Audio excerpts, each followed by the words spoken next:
Guru Purnima is not just a celebration, it is a commitment.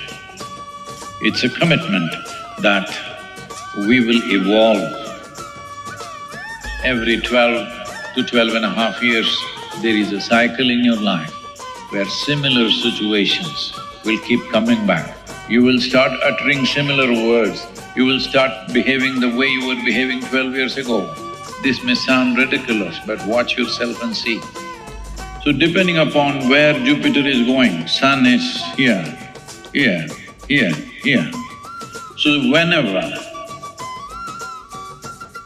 the Jupiter and Earth come in sync between their two orbits, the planet and the Jupiter gets aligned because this is moving rapidly, this is moving slowly, it gets aligned somewhere. When that happens, you get the maximum.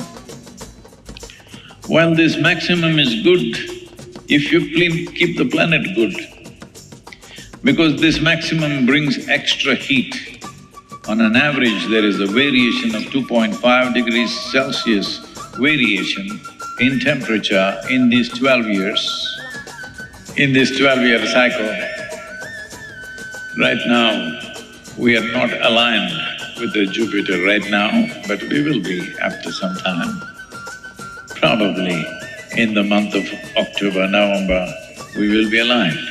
So you may have a little late winter coming because this year we will be aligned around that time.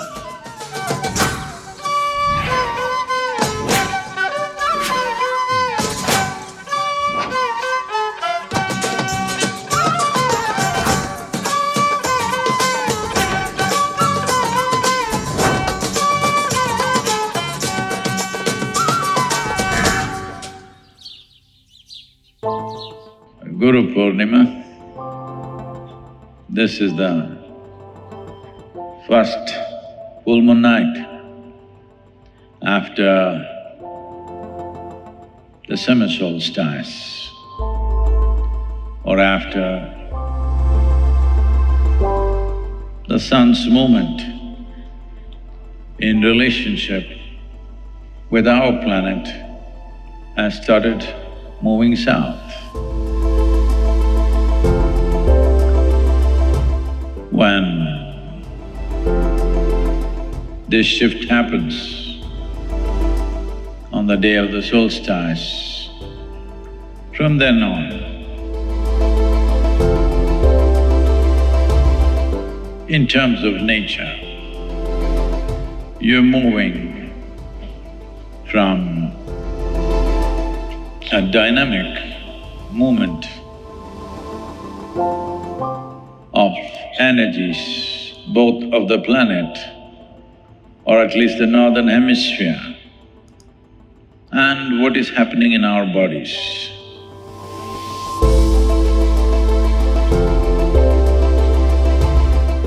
When we move away from the dynamic nature, we're naturally moving towards what we refer to as inertia. The extreme manifestation of inertia is death. So in a way, we are moving towards a certain slowdown of our system. So this is the nature of the planet. During these last few months, post-winter months, everything in nature has burst out exuberantly. We call it spring. Spring means something is bursting out. Life energies are bursting out, both in terms of the planet and definitely that reflects in our bodies. So when this shift happens and sun's movement starts turning south, depending upon which part of the 12-year cycle we are in a given year. When I say a 12-year cycle, the solar cycle, as per the observations within our system, is approximately 12.25 to 12.4 years. But today, as per modern calculations, they say it's 11.6 to 11.65. But that is not taking into considerations the movement or our relationship with the Jupiter. As you know, most of you should know, at least those of you who are in India are aware of this, that Jupiter is referred to as Buddha because it is supposed to be Brihaspati. If somebody is brilliant, then we say he's a Brihaspati because his intelligence, his energies have become lit, very dynamic. So the story goes like this: there was a sage called Brihaspati, and Adiyogi made him into a planet and put him as Jupiter. You be there to guard over the human creatures so that they become human beings.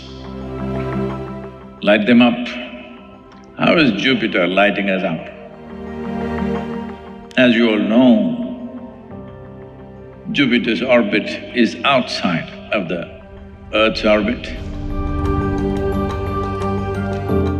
Wherever Jupiter is in the orbit, the sun gets pulled in that direction. Sun is not stationary. It gets pulled in the direction of the Jupiter approximately the same distance as the diameter of the sun itself. So depending upon where Jupiter is going, sun is here, here, here, here. So whenever the Jupiter and Earth come in sync between their two orbits, because our orbit is 365 days, Jupiter's orbit is 11.85 years. So whenever it comes in touch, at that time the dynamism of the sun is at its highest peak on this planet. As all of you know, that the only source of energy on this planet is solar energy. Don't think solar energy happened after you invented your panel. Every leaf is solar energy. A dead body can turn into coal or oil or diamond because of solar energy. Just everything that happens here is solar energy transformed into various expressions. You also are solar charged.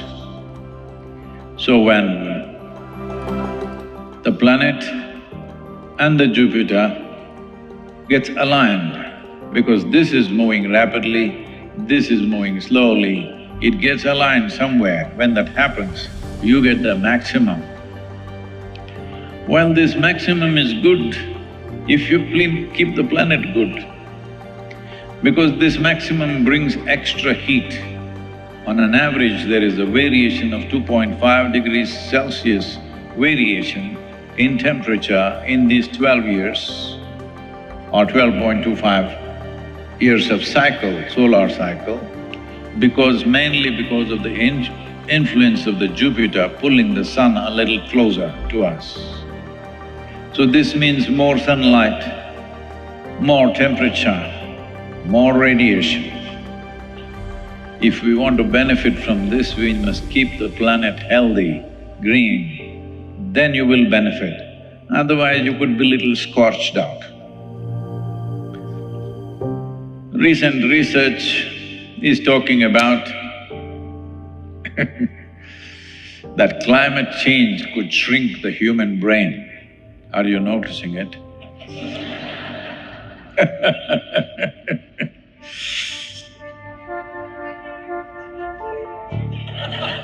That's what I was just saying.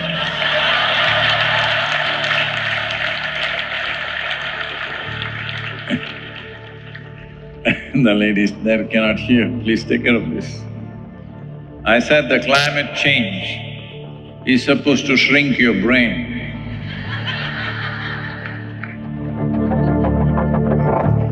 If our brain shrinks, definitely first thing is we cannot hear,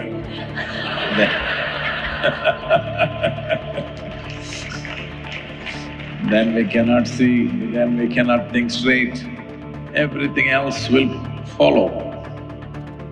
So first signs are showing up already in this hall. So, in this 12-year cycle, right now, we are not aligned with the Jupiter right now, but we will be after some time. Probably in the month of October, November, we will be aligned. So you may have a little late winter coming because this year we will be aligned around that time.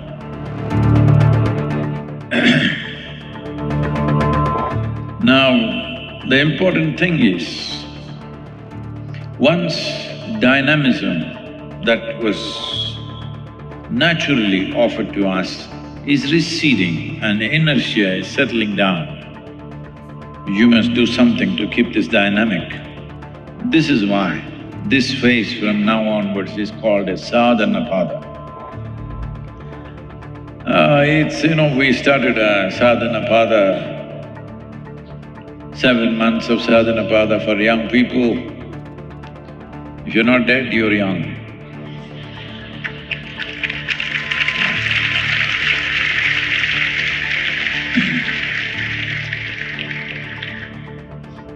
Starting from 21st of June goes on till Mahashivratri, so 6 to 7 months. And it's fantastic. Some of you are here. Oh, they started howling. I thought you evolved.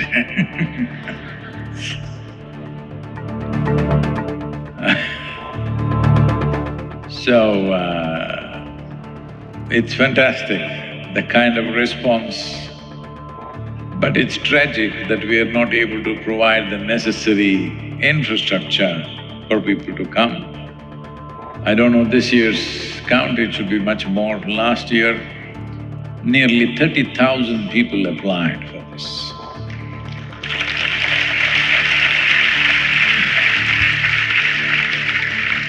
But we could accommodate only some 1,200 and odd people in the center.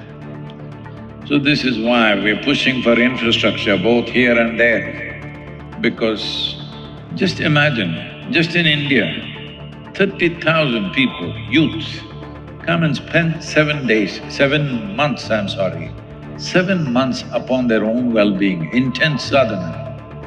They go back into the world, there is no better contribution.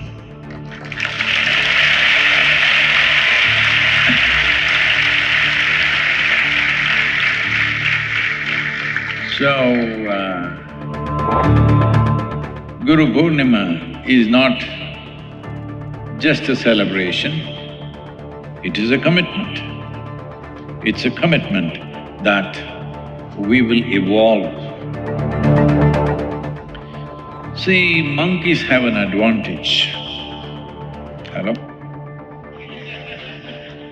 Monkeys have an advantage because they anyway evolve. You know,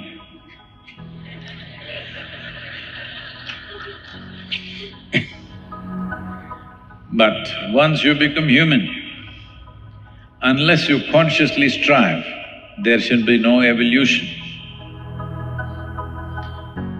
This is because to point where nature can push you, it has pushed you. From here on, you have the freedom to evolve or freedom to stagnate.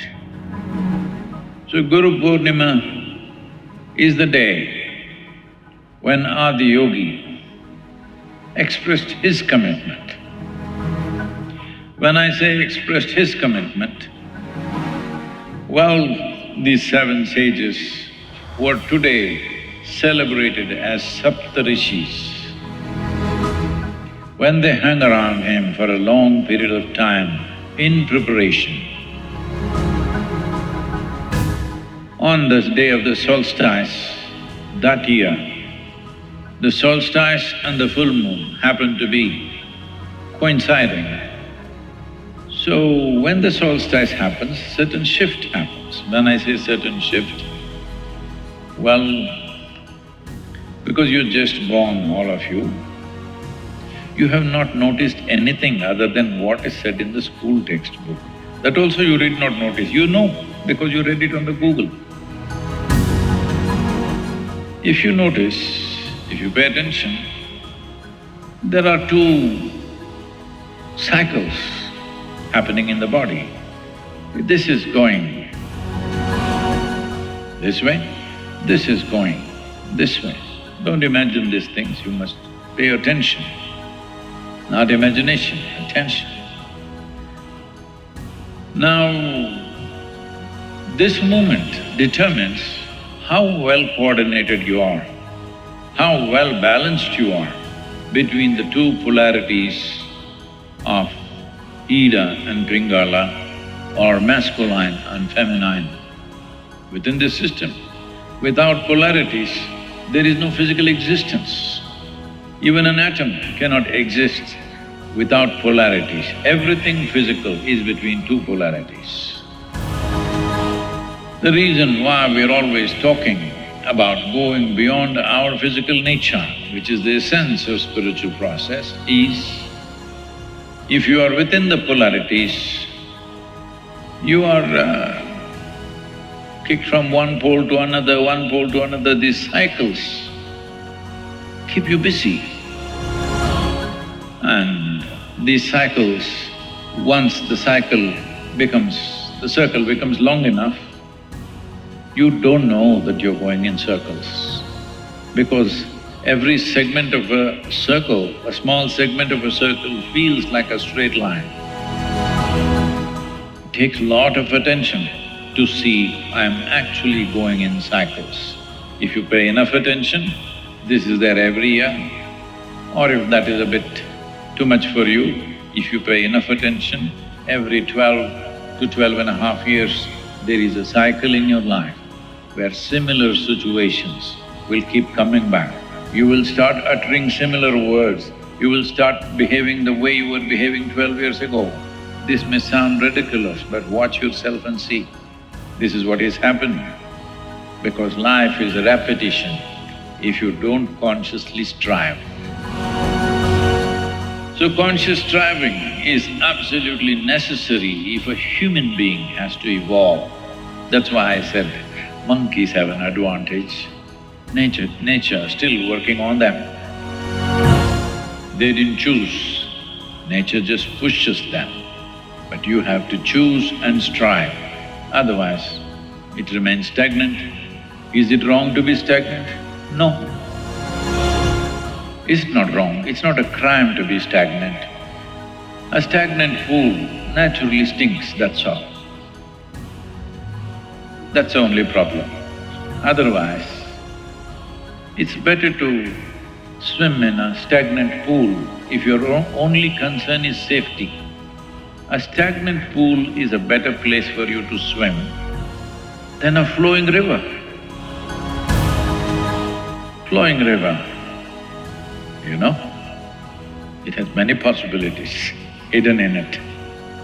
But a stagnant pool, don't go for that Loch Ness thing, everything else is fine, only one lake. You don't know, It's Loch Ness, you know. So except that one pool, everything else is fine.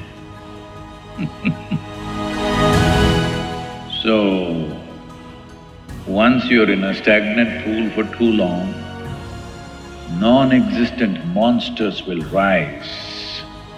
This is the nature of stagnation. If you just become stagnant in your life, monsters will rise in your mind, threaten you initially. If you don't act, slowly they start eating you up in so many different ways. No monsters from outside, but the life that you are, if you stagnate it, it will create monsters. People are suffering these monsters in so many ways, in so many levels, but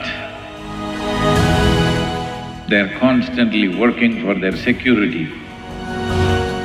Safety, security means stagnation. Adventure means anything could happen. Adventure does not mean you have to jump off a mountain or jump off an airplane or do something that's risky for your body. Not necessary. Except your body, everything else you can risk, isn't it? Hello? Body, you must keep it safe because if you break it, you can't fix it. Everything else is open to adventure.